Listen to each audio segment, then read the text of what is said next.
10 জন মিসকিনকে 100 কেজি করে চাউল দিতে হবে।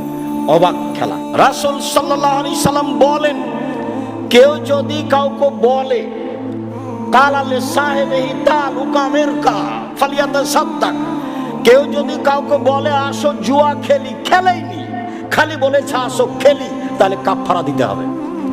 10 জন মিসকিনকে 100 কেজি করে চাউল দিতে হবে। অবাক খেলা, অবাক জুয়া খেলা,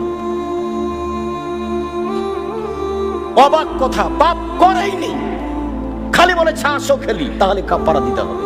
কি ধরনের পাপ, কি ধরনের খেলা! খেলা একটা টাকার হারজিত, খালি আসো খেলি। হাদিস তো বুখারী মুসলিম। আমি আর আপনি কি বলবো? আম গাছে জাম ধরতে পারে, ধরে না। অমাবস্যার রাতে চাঁদ উঠতে পারে, উঠে না। সয়ের ছিদ্র দিয়ে লাঙ্গলের ফাল ঢুকতে পারে, ঢোকে না।